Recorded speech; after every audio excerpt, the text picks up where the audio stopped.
Donkey Kong Jr. Math was released in 1983 on the Famicom, and then 3 years later on the NES in North America and Europe. The game was an attempt to educate kids through the vehicle of something that they enjoy doing, in this case, a popular arcade game, Donkey Kong Jr. It sounds fairly logical on paper, although you could definitely make the argument at the time, even without hindsight being 2020, that this was a terrible idea. So the objective of the main game is to reach the number that's held up by Donkey Kong. Playing as one of two competing DK Juniors, you'll climb the vines and make contact with the number, as well as the mathematical signs on the bottom platforms as a means to solve equations to reach said number, essentially making Junior a walking calculator. So, for example, if Donkey Kong is holding up 75, then you'd go to the 9, then go to the multiplication sign, and then 8 to get to 72, and then plus 3, bam, you've got your 75 and you win. While you can compete with a human opponent, there is no CPU mode, so if you're playing with yourself, which I'm doing in this video, you've got zero competition, and it's really just a matter of how fast you can solve the problem. Once you hit your number, you've won the round, and the first 1 to 5 rounds wins the overall match. While this mode is quite boring in single-player mode, there is another mode that's made for single players called Exercise.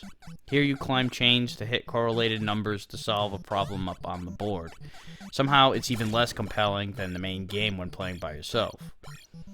There is another variation of the main mode where you have to reach bigger numbers, so since every number on the vines are single digit, you usually have to take longer routes to get to the final number.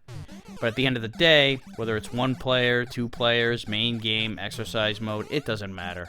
It all sucks. An educational game can be fun if the game is actually fun to play. Take Oregon Trail, for example. The educational element from the game is kind of minimal, but it's still there. And the reason why people played it and continue to play it and enjoy it even to this day is because it's actually fun. I'm not trying to downplay the importance of education, and I'm not saying that the balance should be tilted that much in favor of entertainment over education. It's just that the game has to be good, and you don't have to paint the whole educational tag in order to teach. Donkey Kong Jr. Math isn't even really all that educational anyway, because it's not really teaching you anything, it's just giving you more arithmetic practice. And if the gameplay was even mildly interesting, then maybe it would justify the game's existence. But unfortunately, Donkey Kong Jr. Math may have been the botched career move that ruined Junior's legacy. Since this game, he's only made sporadic guest appearances and cameos, while Diddy Kong has taken his place as the younger Kong.